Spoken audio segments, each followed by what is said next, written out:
आज कैबिनेट की बैठक प्रधानमंत्री जी के अध्यक्षता में हुई और बहुत ऐतिहासिक फैसले लिए हैं।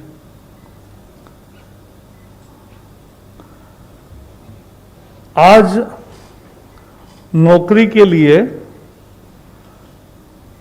जो युवा होते हैं उनको बहुत परीक्षाएं देनी पड़ती है और उनको लगभग 20 रिक्रूटमेंट एजेंसीज है। तो कोई 4-5 में अगर परीक्षाएं देता है तो उतनी परीक्षा उतनी जगह जाना, ये सब समाप्त करने के लिए एक ऐतिहासिक फैसले में नेशनल रिक्रूटमेंट एजेंसी,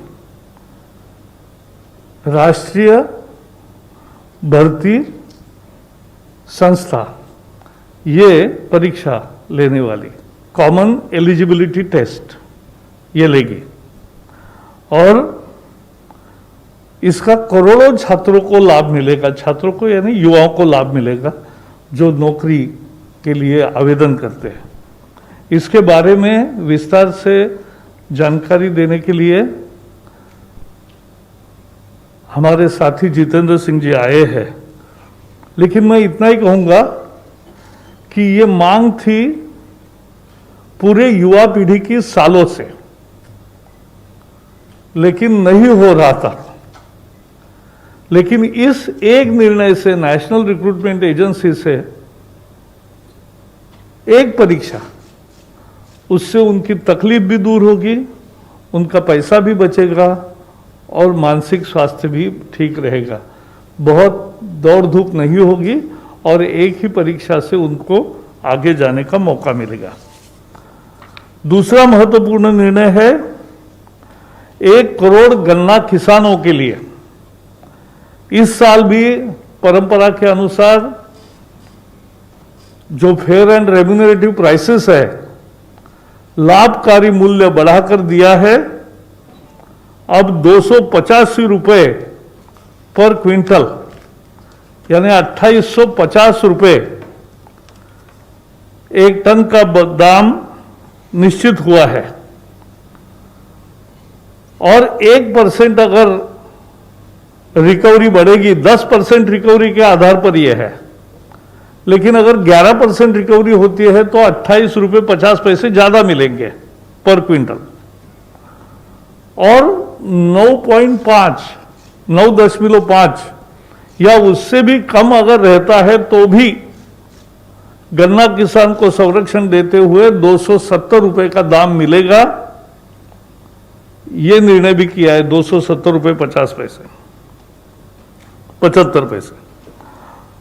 तो इससे 1 करोड़ किसान लाभान्वित होंगे। आपको पता है इथेनॉल भी सरकार अच्छी दाम पर लेती है और इसलिए इथेनॉल पिछले साल 190 करोड़ लीटर सरकार ने खरीद की 59 रुपीज, लगभग 60 रुपए के दाम देकर 190 करोड़ लीटर ली। तो गन्ने किसान 1 करोड़ और उनका परिवार देखेंगे तो 5 करोड़ लोगों को एक अच्छा न्याय देने का यह फैसला आज हुआ है। अभी 285 फॉर 10 रिकवरी रेट। फिर तीसरे निर्णय के अनुसार आपको पता है हमारे यहां प्राइवेट एयरपोर्ट्स बन गए। पीपीपी का एक वो रूप था जो अपफ्रंट 1070 करोड़ लगभग मिलेंगे।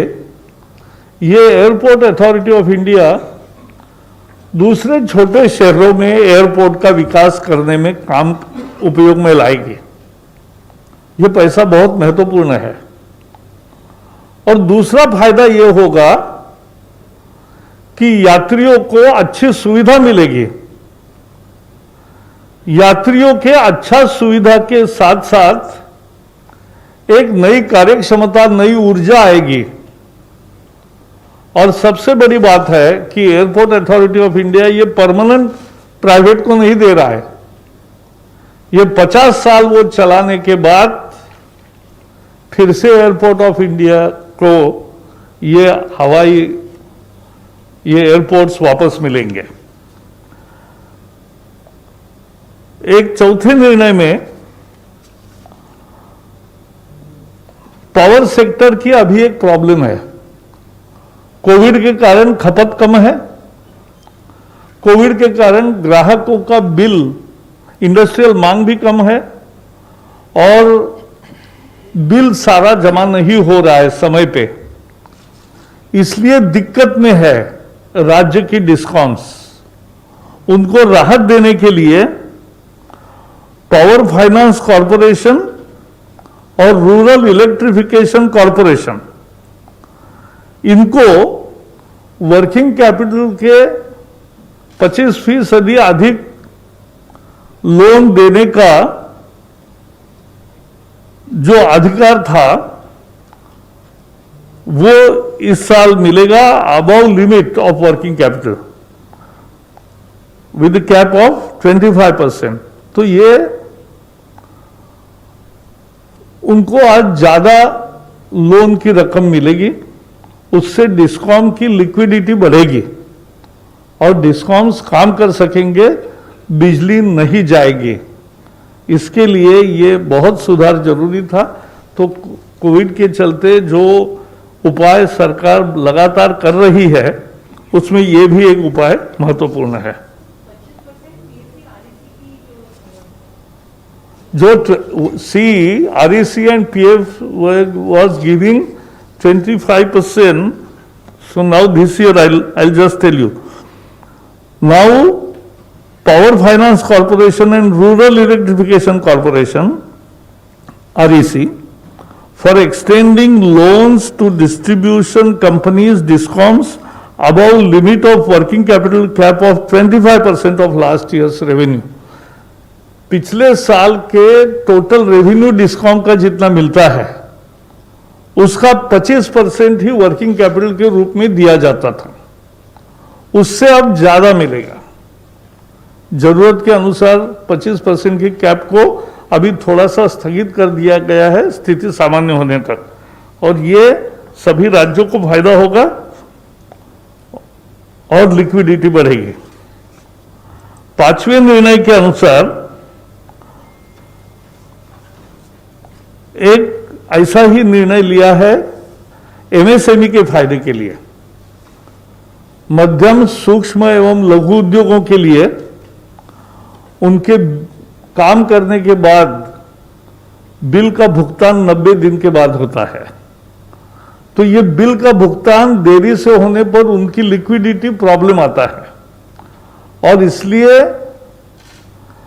उनको तुरंत पैसा मिले, इसलिए डिस्काउंट की एक व्यवस्था ट्रेड्स एक्सचेंज में होती है, TREDS, इस एक्सचेंज के द्वारा होती है।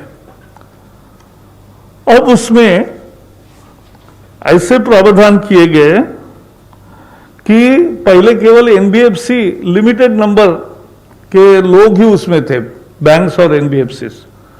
अब सारे NBFCs को परमिशन दिया है डिस्काउंटिंग की फैसिलिटी का। इससे क्या फायदा होगा? छोटे और मध्यम लघु उद्योगों को फायदा यह होगा कि कंपटीशन बढ़ेगी, डिस्काउंट कम रेट में होगा, कम रेट में डिस्काउंटिंग करके मिलेगा, फैसिलिटी मिलेगी, लिक्विडिटी जल्दी मिलेगी। और यह भी टेक्नोलॉजी के माध्यम से किया है कि कोई डबल डिस्काउंटिंग ना करे, यानी एक ही बिल पर दो जगह जाकर डिस्काउंट ना ले, डिस्काउंटिंग करके पैसे ना ले, ये भी एक व्यवस्था इसमें की गई है। तो एक जो लगातार मोदी सरकार का जो नीति है कि कंटिन्यूअस सुधार, लगातार सुधार और हर क्षेत्र में सुधार, पारदर्शिता से और टेक्नोलॉजी से, वही आज के निर्णयों में भी प्रतीत होता है। मुझे बस इतना ही कहना है, today government and the cabinet under chairmanship of Prime Minister Narendra Modi has taken historical decision of National Recruitment Agency as well as leasing for operation, development and maintenance of 3 airports of Jaipur, Thiruvananthapuram and also Guwahati. At the same time, the rate for the fair price or the remunerative prices for the 1 crore farmers who produce sugarcane have been increased to 285 per quintal, and they are also getting good price for their ethanol. Last year, 190 crore liters of ethanol was purchased by government at the highest rate of 60 rupees, nearly 60 rupees. So this is, and there are other concessions to DISCOMs to improve the liquidity and factoring concessions to improve the facilities for MSMEs. So now my colleague. Sir, is this a factor regulation amendment act, sir? Yeah, but act will, so you will get other details when, this is our decision of the cabinet for oral submission. धन्यवाद sir. और मैं request करता हूँ secretary DOPT doctor Chandramouli जी से कि वो NRA के बारे में अपना थोड़ा प्रेजेंटेशन पे, उसके बाद फिर मंत्री से रिक्वेस्ट करेंगे बाद में।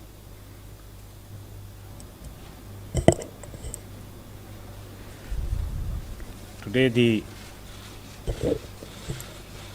historic decision of setting up a national recruitment agency has been taken by the Union Cabinet. This marks a paradigm shift in government recruitment. Next, please. Now, let us start with what are the problems. ये दिक्कतें क्या हैं जो उम्मीदवार face करते हैं। तो अगर देखा जाए तो पहले हर रिक्रूटमेंट एग्ज़ाम का शेड्यूल अलग अलग होता है। इसके लिए एप्लीकेशन प्रोसेस भी अलग अलग होते हैं और डिफरेंट जब 2-3 एग्ज़ाम कंडक्ट करने पड़ते हैं तो इंफ्रास्ट्रक्चरल फैसिलिटीज़ की कमी के कारण कई जगहों पे माल प्रैक्टिसेस होने की भी संभावना बढ़ जाती है। खासकर ये जो सेंटर्स हैं ये ज़्यादातर अर्बन एरियाज़ में होने के कारण कई ग्रामीण इलाके से जो कैंडिडेट्स आते हैं या जो महिला कैंडिडेट्स होते हैं या दिव्यांग कैंडिडेट्स होते हैं उनको यात्रा करने में खर्चा जो होता है और साथ में किसी को एस्कॉर्ट भी लाना पड़ता है, वहाँ रुकना पड़ता है, ये सब खर्चे जो हैं बहुत एक इम्पेडिमेंट बन जाते हैं कि एग्ज़ाम ज़्यादा एग्ज़ाम में पार्टिसिपेट करने के लिए ये एक बहुत बड़ा बाधा हो जाता है। फ़ीस, अब हर एग्ज़ाम का फ़ीस अलग होता है और उसका भरने का तरीका भी अलग होता है। कोई मतलब ऑनलाइन भर लेता है, कोई मतलब DD मांगता है, या ऐसे कई दिक्कतें आती हैं, मल्टीपल फ़ीस देने पड़ते हैं। एग्ज़ामिनेशन डेट्स कई बार क्लैश हो जाते हैं एक एजेंसी और दूसरे एजेंसी के बीच, तो कैंडिडेट को ये फिर निर्णय लेना पड़ता है कि कौन सा एग्ज़ाम छोड़ें और कौन सा एग्ज़ाम दें। बहुत ये इंफ्रास्ट्रक्चर की कमी भी महसूस होती है क्योंकि कुछ ही सेंटर्स में ये एग्ज़ामिनेशन करवाए जाते हैं जहाँ पे कंप्यूटर फैसिलिटीज़ है जो ज़्यादातर अर्बन एरियाज़ में ही होते हैं, तो वहाँ इंफ्रास्ट्रक्चर की भी कमी महसूस की जाती है। ट्रांसपोर्टेशन एंड लॉजिंग, जैसे मैंने कहा, इसको गांव या दूर दराज इलाकों से उनको सेंटर में आने में दिक्कतें होती हैं ट्रांसपोर्टेशन की और रहने की। उस जगह पे 1-2 दिन रुकना पड़ता है, उसके लिए फिर लोगों को साथ में कोई एस्कॉर्ट भी लाना पड़ता है लोगों को। हर एग्ज़ाम का करिकुलम, पाठ्यक्रम जो है वो अलग अलग निर्णित है, तो हर एक के लिए पढ़ाई जो करनी पड़ती है वो अलग ढंग से करनी पड़ती है। हालांकि लेवल एक ही है, जो भी एग्ज़ाम्स दे रहे हैं उनका लेवल एक ही है, लेकिन उनको डिफरेंट करिकुलम, डिफरेंट पाठ्यक्रम होने के कारण उनको अलग अलग से तैयारी करनी पड़ती है। इन परीक्षा सेंटर्स में जो सिक्योरिटी देना पड़ता है उसके लिए भी लार्ज स्केल मोबिलाइजेशन करना पड़ता है। तो वहाँ पे एकदम पूरा जो ज़िले का जितने भी ऑफिसर्स हैं उनको डिप्लॉय करना पड़ता है, पुलिस को डिप्लॉय करना पड़ता है। ये सिक्योरिटी का भी मामला बहुत मुश्किल हो जाती है। इन सब के कारण जो है कॉस्ट तो बढ़ती हैं, खर्चा तो बढ़ता ही है, और अंत में जो साइकिल ऑफ रिक्रूटमेंट है, रिजल्ट लाने में और भर्ती करने में जो साइकिल ऑफ रिक्रूटमेंट है, ये बहुत लंबा हो जाता है। ये तो हो गई प्रॉब्लम जो कैंडिडेट्स फेस करते हैं। Next please. अब कई दिक्कतें ये इंस्टीट्यूशंस जो इन एग्जामिनेशंस को कंडक्ट करते हैं उनके लिए भी कई दिक्कतें होती हैं, जैसे कि मल्टीपल रिक्रूटमेंट एजेंसी हैं। मंत्री जी ने कहा कि ऑलमोस्ट सेंट्रल गवर्नमेंट में 20 से अधिक रिक्रूटमेंट एजेंसीज हैं। हालांकि हम अभी 3 ही एजेंसीज के एग्जामिनेशंस को कॉमन कर रहे हैं, but in course of time ये अनुमानित है कि हम लोग सारे रिक्रूटमेंट एजेंसीज के लिए ये कॉमन एलिजिबिलिटी टेस्ट कर पाएंगे। तो मल्टीपल रिक्रूटमेंट एजेंसीज हैं, मल्टीपल टायर्स ऑफ एग्जामिनेशन है। टायर 1 जो होता है वो प्रिलिमिनरी टाइप का होता है, जहाँ पे करीबन 2.5 करोड़ से ज़्यादा कैंडिडेट्स उसको लेते हैं। तो उसके बाद वहाँ से फिल्टर होके मेन एग्ज़ाम जो है टायर 2 कहलाता है। तो टायर 2, टायर 3 एग्जामिनेशंस के लिए वो तैयार होते हैं। तो ये मल्टीपल टायर्स ऑफ एग्ज़ाम जहाँ भी हो रहा है, तो बार बार एग्जामिनेशन देते देते ऑलमोस्ट सारे साल में इंस्टीट्यूशन को कुछ ना कुछ कहीं ना कहीं मतलब एग्जामिनेशन करने के लिए कुछ तैयारी करनी पड़ती है। लैक ऑफ स्टैंडर्डाइजेशन, एक समान स्तर का ये एग्जामिनेशन नहीं होता है, कहीं बहुत इजी हो जाता है, कहीं बहुत डिफ़िकल्ट हो जाता है। तो इसको एक समान स्तर पे लाने के लिए एक स्टैंडर्डाइजेशन प्रोसेस की भी ज़रूरत है। वेन्यूज़, एग्जामिनेशन कंडक्ट करने के लिए जो वेन्यूज़ हैं वो बहुत ही लिमिटेड हैं, एंड मोस्टली ये अर्बन एरिया में, शहरों में ही पाए जाते हैं। तो अवेलेबिलिटी ऑफ वेन्यूज़ के बेसिस पे भी हमको एग्जामिनेशन के शेड्यूल को एडजस्ट करना पड़ता है। सिक्योरिटी का तो मैंने कह दिया पहले ही। सुपरविजन और इन्विजिलेशन के लिए जो स्टाफ डिप्लॉय करने पड़ते हैं वो भी लिमिटेड है। लेकिन मल्टीपल एग्जामिनेशंस, मल्टीपल ऑर्गेनाइजेशन जब करती है, उन्हीं लोगों को इन्विजिलेशन के लिए लगाया जाता है। तो almost through out the year उनको भी इस काम पे लगाना पड़ता है। प्रोसेसिंग ऑफ एप्लीकेशन अलग अलग होती हैं, तो उस पे भी दिक्कतें आती हैं, खर्चा बढ़ता है, एफर्ट बढ़ती है, और रिजल्ट फाइनलाइजेशन में काफ़ी देर लगता है, और long cycle of recruitment institutions के लिए भी एक प्रॉब्लम बन जाता है। Next please. Just to give you an idea कि कितने लोग लेते हैं, 1 लाख, करीबन 1,25,000 वैकेंसीज हर साल सेंट्रल गवर्नमेंट में group B and group C में अराइज करते हैं, जिसमें 2.5 से 3 करोड़ लोग इसको लेते हैं। ये बस 3 ऑर्गेनाइजेशंस की बात कर रहा हूँ। रेलवे में रेलवे रिक्रूटमेंट बोर्ड है, बैंक्स के लिए IBPS है, और बाकी सरकारी कामों के लिए SSC है। इन तीनों ऑर्गेनाइजेशंस में अगर आंकड़े लिए जाएं तो ऑलमोस्ट 2.5 से 3 करोड़ लोग बारी बारी से हर एग्ज़ाम को देते जाते हैं। मतलब पहले मैंने RRB दे दिया, उसके बाद SSC भी दे दिया, उसके बाद IBPS भी दे दिया। मतलब सारे पूरे साल में मैं एग्ज़ामिनेशन ही देता रहता हूँ जब तक मेरे को काम मिल नहीं जाता है। तो अब एटलीस्ट एक लेवल इसमें कम हो जाएगा। Next please. जो कॉमन एलिजिबिलिटी टेस्ट, एक ही टेस्ट इन तीनों ऑर्गेनाइजेशंस, एंड जो भी ऑर्गेनाइजेशन ये स्कोर लेके उसमें भर्ती करना चाहती है, तो वो इस कॉमन एलिजिबिलिटी एग्ज़ाम के बेसिस पे जो स्कोर्स मिलेंगे उनको लेके अगले लेवल एग्जामिनेशन के लिए वो एक्सेप्ट करेंगे। तो ये नेशनल रिक्रूटमेंट एजेंसी एक सोसाइटी होगी, autonomous society under societies act.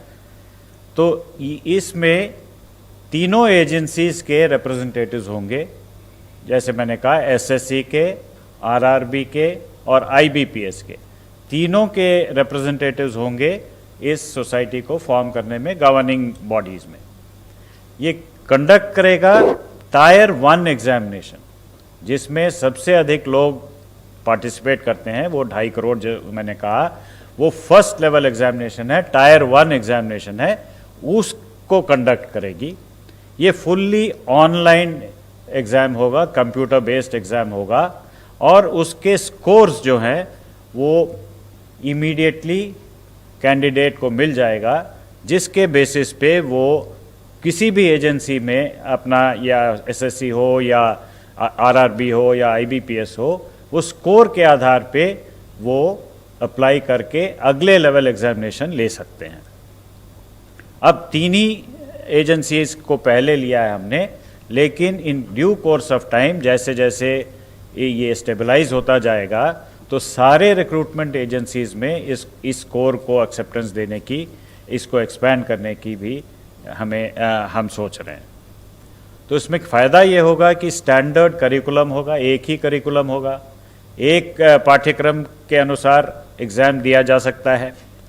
हर ज़िले में, ये बहुत ही महत्वपूर्ण पॉइंट है कि हर ज़िले में एग्जामिनेशन सेंटर्स एटलीस्ट एक, और जहाँ कैंडिडेट्स ज़्यादा हैं तो मोर देन एक, सेवरल सेंटर्स खोले जाएंगे, सो दैट ये जो अर्बन बायस है, जो दूर दराज इलाके में जो सेंटर्स नहीं हैं, अब हर ज़िले में ये सेंटर खोले जाएंगे। तो this will be a big bone for women, for the poor and the rural candidates. There will be a standard degree of difficulty. So nobody can say that that exam was easy, this exam was difficult. There will be standard degree of difficulty. And another important thing is ये multiple languages में होंगे. The initial attempt is to make it in at least 12 languages, 12 Indian languages, so that people from different parts of the country, they can take part in the examination and increase the representation in the central government jobs. Next, please. The common eligibility test, as I mentioned, was a first level test to shortlist the candidates. The scores will be valid for 3 years. Means same scores you can use for 3 years, and you also have an opportunity to improve your score by giving the examination again. And the best score in all your attempts will be taken for the purposes of the recruitment. Next, please. So in short, when I give you the picture, it is a common registration portal, जहाँ पे एक ही registration portal पे candidate को register करना होगा.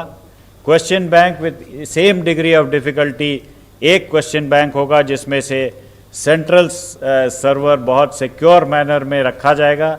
वो test centre में security के साथ जाएगा with all the protocols which are required, the technological firewalls etcetera उसमें होंगे, और फाइनली वो स्कोर्स जनरेट हो जाएंगे जो 3 साल के लिए उनको वैलिड होगा. Next please.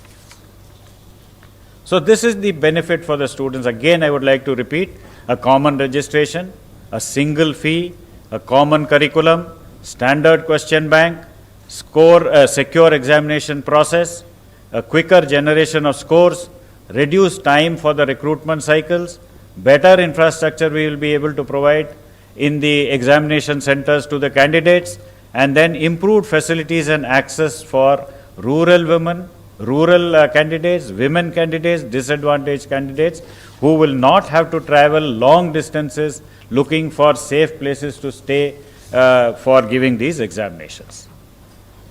Next, please. And further, outreach services will be provided based on the information which we get from the examination, because it's an online examination.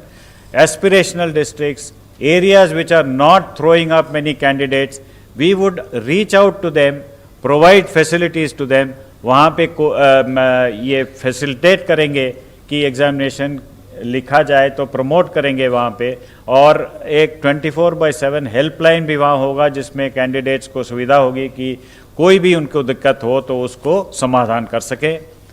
And the cost for this is about 1,517.57 crores for 3 years.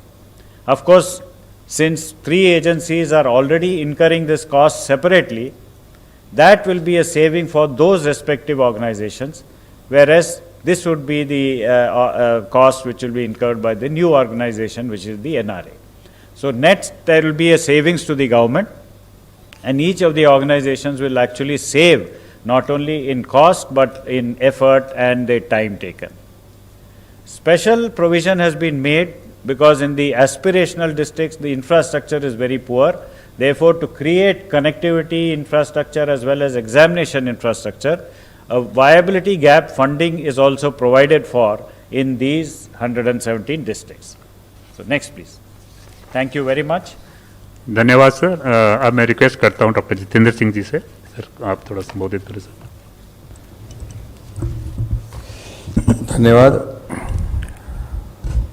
माननीय प्रकाश जावड़ेकर जी, कोतवालिया साहब, secretary DOPT, जैसा कि आप सब ने अब तक जो कहा गया उसके आधार पर आपके ध्यान में आया होगा, this is a revolutionary reform and I think one of the most landmark reforms in the history of independent India.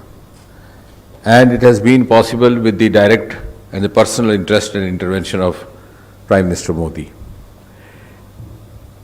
आपने विस्तार में ये प्रेजेंटेशन देखी, तो संक्षेप में यदि आप मुझसे पूछें तो मैं ये कहूँगा कि this is reform which will bring in ease of recruitment, ease of selection, ease of job placement, and thereby ease of living, particularly for certain sections of society which are at a disadvantage on one account or the other. उदाहरण के तौर पर economically not so privileged strata और lower economic strata, जैसा कि बताया गया कि सारा साल जब सिलेक्शन के इम्तहान होते रहें और सेंटर अलग अलग रहें, तो इस इंट्रोजीनस देश में ये संभव नहीं रहता कि हर उम्मीदवार हर जगह अपने आप को उपस्थित कर पाए। एक इम्तहान नागपुर में, एक जबलपुर में, कलकत्ता में, तो वो बेचारा फिर चॉइस बनाता है कि वहाँ जाएं, वहाँ नहीं जाएं, और उसके माता पिता भी उसी तरह से they have to make a compromise. दूसरा वर्ग होता है जो दूर दराज के क्षेत्रों में रहते हैं, पूर्वोत्तर में, जो पहाड़ी राज्यों में, for the reasons of travel, for reasons of accessibility, and sometimes also the reasons of clash of dates, वो भी अपने आप को वंचित कर देता है, which is in fact also in a way depriving him of his right to try his luck.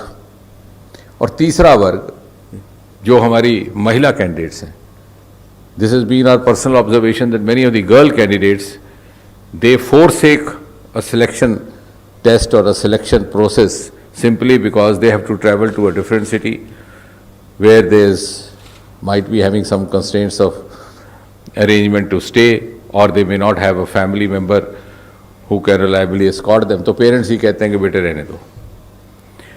तो उस सारी बातों को मद्देनज़र रख के, क्योंकि आपने इसके एडमिनिस्ट्रेटिव पहलू देखे, मैं इसके थोड़े से सामाजिक पहलू की दृष्टि से बात कर रहा हूँ, ये it will be a saving on the state exchequer, it will be saving on the personal cost, and it will be a huge convenience. So in other words, it is a combination of convenience and cost effectiveness. और जो 20 भारत सरकार की agencies हैं, उसमें अभी हमने प्रारंभ में 3 एजेंसीज़ को शामिल किया, आगे जाके बाकी भी होंगी। इन सब के अलग अलग चरण में टेस्ट होते हैं, लेकिन जो पहला रहता है, विच is more or less an elementary test, which is also known as a preliminary test, is by and large of a very common denomination and a general denomination, it's not a specialised test. तो जब एक merit list बन जाती है common eligibility test के आधार पर, that can be of utility to any of the agencies which can carry forward its recruitment process. जैसे आपके ध्यान में होगा, हालांकि वो इस बात के साथ तो नहीं है, लेकिन we have the experience of NEET, a common test for medical colleges, though that is for admission, this is for job placement, but that was also brought in by the Modi government. इसी तरह से पहले AIEEE होता था, वो IIT JEE है, और उस लिस्ट को सभी उपयोग में लाते हैं। वो लिस्ट केवल 1 साल वैलिड रहती है, 3 साल वैलिड रहेगी। तो देखिए उम्मीदवार को कितनी सहूलत हो गई कि उसको फिर उसके बाद अपीयर नहीं होने की ज़रूरत है 3 साल, unless we have given him the option, he can try again also.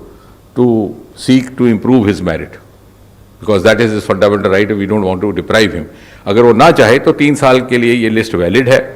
अब मान लीजिए बैंकिंग सेक्टर है, उसने जब अपना सिलेक्शन प्रोसेस शुरू करना है तो सामान्यतः जो वो प्रीलिमिनरी टेस्ट होता है वो नहीं करेंगे। इस लिस्ट से जो एम्प्लॉयर है, जो रिक्रूटमेंट एजेंसी है या बैंकिंग रिक्रूटमेंट एजेंसी है, उसको ये समझ में आ जाएगा कि कौन कौन से कैंडिडेट्स हैं who are suitable to us, उनकी क्वालिफिकेशन क्या था। जो इस तरफ बैठा कैंडिडेट है वो भी जब एडवर्टाइजमेंट अपीयर होगी तो depending on his aptitude, his qualification, his background, his preference and his bent of mind, वो उसको अप्लाई करेगा। तो it's a win win situation. फिर वहां जाकर के उसकी सेकंड फेज की सिलेक्शन होगी and then he will be engaged in the specialised training. अगर वो रेलवे का है तो रेलवे के दृष्टि से, बैंकिंग का है तो बैंकिंग की दृष्टि से। तो एक बहुत बड़ा पहला जो लेवल था वो इससे क्रॉस हुआ है। लगभग 2.5 करोड़ कैंडिडेट हमारे अनुभव में आया, हर साल तैयार होते हैं जो नौकरी के लिए एस्पिरेंट्स रहते हैं, और भारत सरकार में लगभग 1.5 लाख। लेकिन what I wish to add is that this common eligibility list, which is also a common list, can be utilized even by the state governments. और हम राज्य की सरकारों को भी सुझाव देंगे और उनके जब समझ में आएगा तो निश्चय ही वो भी समझेंगे कि उसमें इनका लाभ है, क्योंकि राज्य सरकार के लिए भी उनका स्टेट एक्सचेकर में बचत होगी। So in fact this is in keeping with the cooperative federalism. We are in fact facilitating even the selection processes undertaken by the individual state governments. उनका स्टेट एक्सचेकर बचेगा, उनकी व्यवस्था बचेगी, एक चरण उनका क्रॉस हो गया। और इसी तरह आगे चल करके मेरी कल्पना यह है कि प्राइवेट सेक्टर भी इसको उपयोग में ला सकता है, जैसे कि अब हमने देखा एडमिशन्स के सिलसिले में हमारी दूसरी लिस्ट को लाया जाता है। इसमें 1 साल के अंदर 2 होंगे इस प्रकार के टेस्ट, जो बात छूट गई थी वो आपके ध्यान में रहे।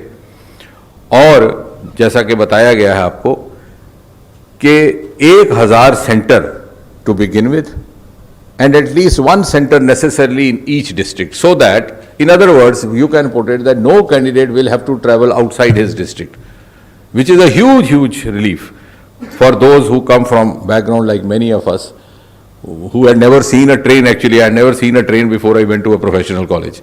तो आप अनुमान लगाइए कि कैसा मुश्किल होगा उन बच्चों के लिए। तो सिर्फ अपने जिला हेडक्वार्टर और जहाँ जहाँ जनसंख्या अधिक होगी तो जिला में 1 से अधिक भी ये इस प्रकार के हो सकते हैं।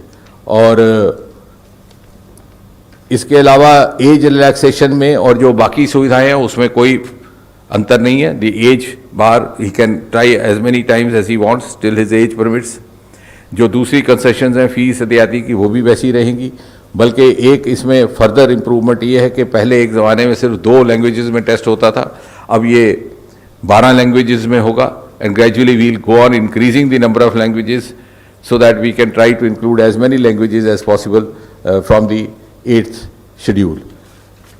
इसके अलावा अगर आप कुछ और इसके बारे में चर्चा करना चाहें, and of course this will be a saving on the exchequer. We will have a national recruitment agency headquartered in Delhi, जो बात रह गई, जिसके एक चेयरमैन रहेंगे और chairman will be of the stature of the Secretary of Government of India. Sir मेरा सवाल जितेंद्र सर से है। सर एक बात बताएं कि इसमें उम्र को लेके आपने कहा कि एज बार वो किस तरीके से होगा। मान लीजिए रेलवे में उम्र की कोई सीमा है, बैंक में कुछ सीमा है, एसएससी की कुछ सीमा है, तो क्या इसमें कोई कॉमन उम्र की सीमा होगी या फिर ऐसा? नहीं, देखिए प्रीलिमिनरी टेस्ट में जिस प्रकार की सीमाएं पहले से निर्धारित है वही रहेंगी यहाँ पर भी, और बाई एंड लार्ज अलग सीमाएं नहीं है। मतलब कॉमन जो सर्विस रूल्स में जो एज लिमिट है वो उसी तरह से रहेगी। भले अब जैसे शेड्यूल कास्ट कैटेगरी के लिए थोड़ी सी एज लिमिट अलग है, कुछ दिव्यांगों के लिए अलग है, तो that rules remains as it is, that has not been touched. This is only to bring in ease of selection by overcoming 1 stage, first stage, और बाकी किसी चीज को नहीं छेड़ा गया। जिस तरह से एलटीए बना था आज से 2-3 साल पहले, तब जो है स्टूडेंट्स को टेक्नोलॉजी से अप्राइज करने के लिए उन्हें मॉक टेस्ट भी देने की इजाज़त दी गई थी, और ताकि वो कंप्यूटर वगैरह से फेमिलियर हो जाए। जो नेशनल रिक्रूट एजेंसी बन रही है, क्या जो पेपर 2 साल में होने, मतलब साल में 2 बार होने वाले हैं, क्या जो कैंडिडेट्स बैठ रहे हैं उन्हें मौका मिलेगा कि वो मॉक टेस्ट पहले दें, ताकि जो है वो अप्राइज हो सके टेक्नोलॉजी से किस तरह, क्योंकि दूर दराज से लोग आएंगे, ग्रामीण क्षेत्रों से लोग आएंगे, कई लोग जानते भी नहीं है कि ऑनलाइन में कैसे दिया जाएगा, कैसा फॉर्मेट होगा, क्या ऐसे मौके दिए जाएंगे? बल्कि उनको ये फ़ायदा रहेगा, एक तो जैसे आपने कहा, आपकी बात से ही जुड़ती बात है कि यकीनन दी नेशनल रिक्रूटमेंट एजेंसी अथॉरिटीज़ ये भी सुनिश्चित करेंगी वहाँ प्रशिक्षण भी किया जाए, अवेयरनेस भी होगी, वो शायद प्रेजेंटेशन में आया भी बीच में। और साथ ही साथ जो लोग दूर दराज, जैसे आपने कहा, who had no access at all, वो ऐसे लोग हैं जो पहुंच ही नहीं पाते थे सेंटर तक, वो कम से कम अब इस स्थिति में होंगे, सेंटर पे पहुंचेंगे और वहां उनका प्रशिक्षण होगा। So this is a huge breakthrough for them. So you mentioned about the MSMEs and the TREADS platform wherein more NBFCs will be able to participate. Could you please explain to us that, what are those provisions and what is the amendment that government has today cleared in terms of the Factor Regulation Act, sir? As far as MSME's concession of factoring is concerned, as it will have to be in the form of bill before Parliament, so I will not explain at this stage more, but I have given you an idea of what we are doing. After the bill is introduced, you will get it. Clarification के लिए शायद बताया गया है, ये जो national recruitment agency exam लेगी 2.5 करोड़ या 300 बच्चों का, ये केवल प्रीलिमिनरी एग्जाम होगा या टायर 2 बाद में जो रिटर्न होता है उसके लिए क्या अलग अलग तीनों एजेंसी अपनी लेगी एग्जाम, या यही बाद में भी करेगी? नहीं, आपने जैसा कहा ये प्रीलिमिनरी होगा, क्योंकि बाद में स्वाभाविक है कि उसका स्वरूप बदल जाता है, the tenor and tone of the exam will change, क्योंकि पहला बाई एंड लार्ज करिकुलम भी एक ही जैसा होता है, वो बेसिकली एलिमेंट्री है। उसके बाद मान लीजिए किसी ने बैंकिंग सेक्टर में जाना है, तो बैंकिंग सेक्टर की नुक्ता नज़र से ही उसके क्वेश्चन पेपर बनाया जाएगा और सिलेक्शन भी उसी तरह की होगी, क्योंकि उनके पास मेरिट लिस्ट होगी एम्प्लॉयर के पास, उसके सामने होगा कैंडिडेट का प्रोफाइल और कैंडिडेट उसी के लिए अप्लाई करेगा। तो आपका कहना ठीक है, प्रीलिमिनरी स्टेज एलिमिनेट हुई है, दूसरी करने में थोड़ी दिक्कत है, कोई रेलवे में या कोई जाएगा, कोई एसएससी के नौकरियों के लिए जाएगा। मतलब आरआरबी, एसएससी और आईबीपीएस जो बैंक, ये एबॉलिश नहीं हो रहे हैं? नहीं, अबॉलिश करने की बात नहीं है, हम उनको फैसिलिटेट कर रहे हैं, जो उनका पहला टेस्ट है, और ये अभी चूंकि नया प्रयोग है और नया इंटरवेंशन, नया रिफॉर्म है, तो टू बिगिन विद 3 इसमें शामिल है, आगे चल के और इसी अनुभव के आधार पर बाकी रिक्रूटमेंट एजेंसीज को भी शामिल किया जा सकता है। नहीं, जैसे अगर मैं कैंडिडेट हूँ, मैं फर्स्ट राउंड ये देता हूँ, मुझे जितने भी मार्क्स स्कोर में जितने आएंगे वो लेके मुझे फिर इन तीनों एजेंसी में से जो भी नौकरी जहाँ भी चाहिए वहाँ मैं जा सकता हूँ। अगर आप उस लेजिटिमेट लिस्ट में आ जाते हैं, तो अब आपको जो एडवर्टाइजमेंट अगली आएगी, मान लीजिए बैंकिंग की, तो आपने उसको अप्लाई किया, उसने आपको देखा, आपने उसको देखा, दोनों की अगर अनुकूलता मिल गई तो आपको नौकरी मिल गई या आपकी सिलेक्शन हो गई for the next stage of test, which will of course be more specialised test, क्योंकि आपके जॉब की नौयत और उसके रिक्वायरमेंट के हिसाब से। लेकिन जो उसने पहले एक टेस्ट करना था, उससे आप बच गए, वो भी बच गए कंडक्ट करने से, और आपको वो दुविधा नहीं रही कि आपको जगह जगह 20 सेंटरों पे जाना पड़े या 20 जगह। और उसमें क्या होता था, तो कई बार आप कॉम्प्रोमाइज़ कर लेते थे कि साहब चलिए इस बार वो करेंगे, उसमें नहीं अपीयर होते। अब इसमें आपके लिए खुल गया, आप हर जगह एलिजिबल हो गए। Could you elaborate on the decision regarding the Trivandrum airport? Because last year Adani Group had emerged as the biggest bidder for Trivandrum airport. See, in any transparent system, you will always give contract to the highest bidder. So the same thing has been allowed higher bidder. The very important issue is that this is a new model of operate, maintain and develop. And there will be upfront money for the Airport Authority of India, and after this term is 50 years. Evening, sir. Sir, can you please give some details regarding the FRBM relaxation for allowing PFC and REC to lend? Will all states be allowed this relaxation, or will it be on a case-to-case basis? Which? Sir, for power distribution companies, the borrowings by PFC and REC. Yeah, those states who are in need of it, they will get benefit of it. I know certain states where they are in real difficulties, so they will get benefit. Thank you very much, sir. Thank you, friends. Thank you.